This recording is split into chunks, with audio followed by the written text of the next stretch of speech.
Exhale, hold. Left face.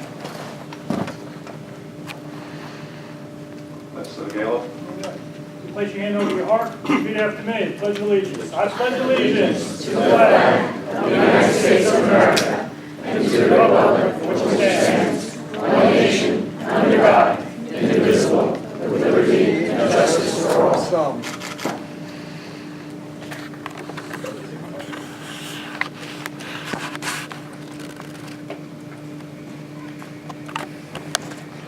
Color guard, please retire the colors. Color guard, right face.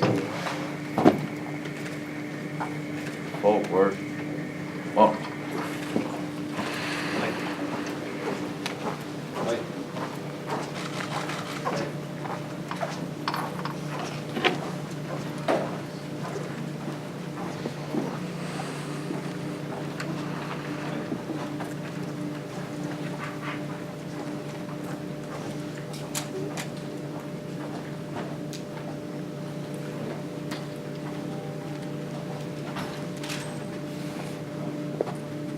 Okay, thank you very much.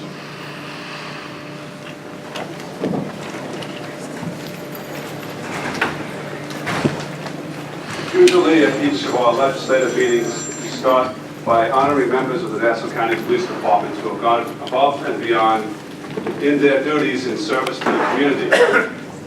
Sadly today, we will be replacing our top cop recognition with a moment of silence which we just had. As you all know, on July 7th, 5 Dallas police officers were murdered in the line of duty. These officers were killed while defending the constitutional rights of others, allowing them to exercise their freedoms of speech and assembly. The names of the officers are Michael Smith, Lorne Aarons, Michael Kroll, Patrick Zamira, and Brent Thompson. We must never forget their sacrifice and the sacrifice of their families. The tragedy serves as a stark reminder about not only the tireless work of our own police force here in Nassau County, but the constant and looming threat that our officers face. The men and women of our police force go about each and every day and fulfill their responsibilities and duties, making Nassau County the best police force in the nation, and making Nassau County the safest county of our size in the nation. On behalf of all the legislators in a bipartisan fashion, and we all gathered together to salute our officers at each meeting with the top cop ceremony, but we all extend our sympathies to the families, to the officers, to the Dallas Police Department, and we also renew our commitment to supporting all men in uniform. And we will be behind you, and we will support your efforts to keep our people safe. Having said that, I'd like to invite up Jimmy Carver, the President of the Police Benevolent Association. Sorry if I turn my back to you, but we always speak before the ledge here. One of the things after Thursday happened, the majority officers started the top cop at the PPA every month, which is a great thing. After much discussion over the weekend, we thought it most appropriate to forego our normal top cop this month and honor the 5 police officers that lost their lives Thursday night. I think what's important to remember is that wherever you are a police officer, we all share the same common goals of protecting the public and doing what's right. What's ironic about that night is that people were there lawfully to protest, which is their right. Actions of police officers, that took pride to that date. But what's very interesting about this whole thing is that some madman came down and decided that he was going to administer his own justice and assassinated 5 police officers. But while he was doing that, in the midst of shooting at the police, these police officers did not run away. Citizens ran away. That's what you're supposed to do. So our police officers didn't run away there in Dallas. They stood there, they gave aid, and they protected those. And even though they were protesting against the blue across this country, which they had every right to do, our police officers still protected those people. And that's the respect that all police officers throughout the country have for the people that we represent. And again, I think it was most appropriate to forego this month and honor these police officers, 5 police officers, and the police officers that were shot along with the whole Dallas Police Department that is going through a terrible time. I know we've had line of duty deaths here, and I know the impact that that's had on me and our membership. And I know each and every single one of you that I receive calls right afterwards. I can't imagine having 5 of your police officers killed at the same time. It goes back to 9/11. How does, you know what I mean, the impact that that has on all of our lives going forward. And hopefully this is something that moves forward and corrects what's going on wrong in this country. But having said that, I thank you guys very much for allowing us to do this today instead of our regular top cop. I'll hand this over to the commission. Thank you. County Executive Magano, say a few words. So it's certainly an honor to join you all here today, especially our Deputy Presiding Officer, Richard Nicolello, the legislators, all the dignitaries that are here, our police officers that had time to join us. I see Rabbi Pearl joined us as well, where we pause to express our sympathies and condolences to the families that lost loved ones who were assassinated in Dallas in the performance of their duties. It highlights what a dangerous job those that pledge to serve in law enforcement, in particular our police officers, have each and every day.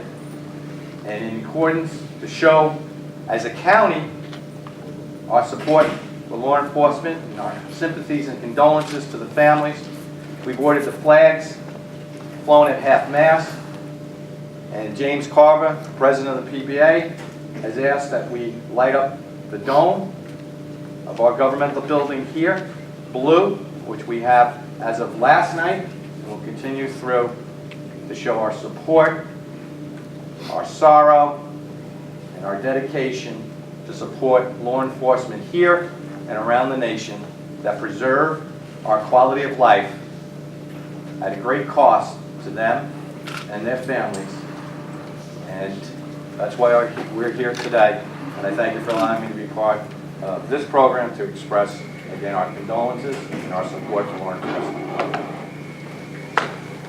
Thank you. Commissioner Compton.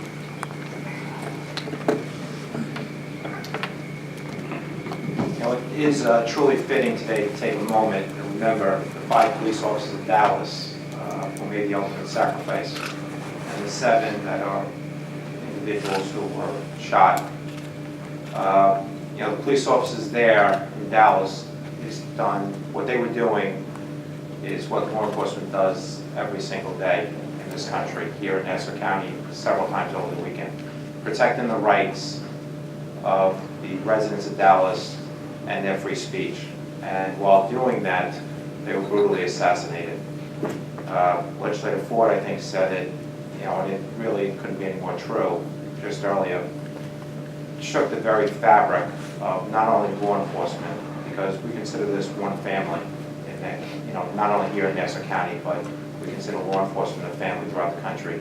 And we stand with the men and women of the Dallas PD, the family, and remember the ultimate sacrifice those officers made. And it did shake the fabric. You know, it's one of the newscasters was widely reported was the most significant attack on law enforcement since 9/11. And in this particular case, the police officers there were protecting the rights of free speech, providing the safety and security for those individuals. And I think it's very important that we remember them. And Legislator Nicolello, legislators, thank you for taking a moment out of your schedule today to remember those that made the ultimate sacrifice. Thank you. In closing, I just want to make a couple different notifications, so to speak.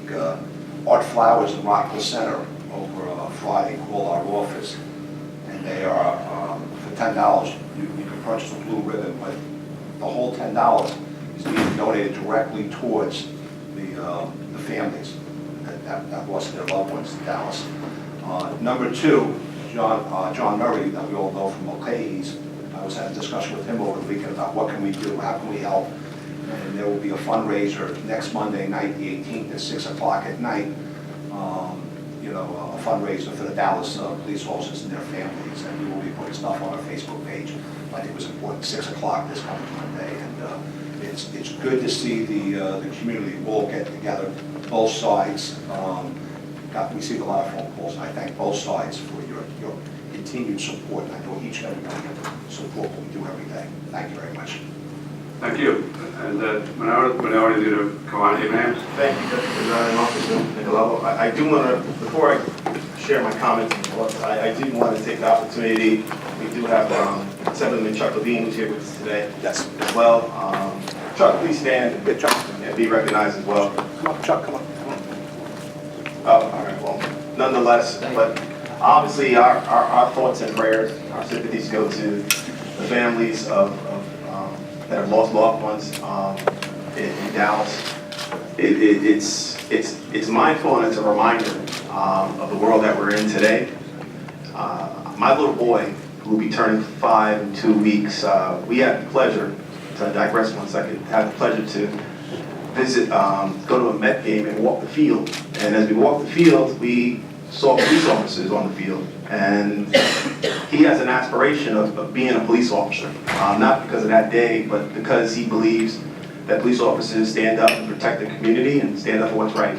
And from that standpoint, whenever you have anyone in our society, won't be the first and won't be the last, that choose to impose their own justice, it's a reminder that we need constant protection. Even though his target was police officers, which is wrong and immoral, it also is a reminder that he could have shot anyone that he wasn't intended to shoot. And those police officers that chose not to run away, such as Jimmy had just indicated, knew that they had to protect, because you don't know what the threat is. You think about it in that moment. Yes, there's police officers that are being shot, but there are people that are protesting, rightfully so. They're right to do so. They're protesting. You don't know who the threat is. I mean, it's in light of this country and what we're going through in Orlando and everything else, you don't know. And these officers chose, because they knew it was a responsibility, not to run away, and they chose to protect, even in an ongoing threat to their own personal lives. And that's beyond unbelievable in terms of their character. And as Jimmy, one thing I was going to mention was, obviously we'll be there. I can't speak for how many of my members, but I will be there on the 18th. And then also, if there's anything else that you hear about that is, I know a lot of people try to put out things and we don't know where the money is going, but things that you hear about that are credible, please let us know. Let the body know, and we'll do a best effort to maybe even then jointly do something again. Right, I'll forward you all the information with that. There's one fund, we went through it through the weekend too, there's a whole bunch of funds that pop up, but we'll put an announcement out there at the appropriate time. Appreciate it. Just to follow up real quickly with what Legislator Abraham has indicated, the story today about the woman who was shot in the calf. Apparently she was trying to protect her child and was on top of her child while this was going on, and there was an officer who shielded her by going on top of her. It just symbolically shows you what the police is there to do, and we're very thankful that you're there to protect us. Thank you very much. Commissioner Conklin. And I also like to thank the Color Guard for joining us today, taking time in the day. One last thing, I just want to recognize Rabbi Pearl who's here today. Thank you for coming, Rabbi. Big supporter, Rabbi Pearl. Good friend. Thank you, guys. I believe Legislator Birnbaum, you have a point of personal privilege. Thank you. I just wanted to welcome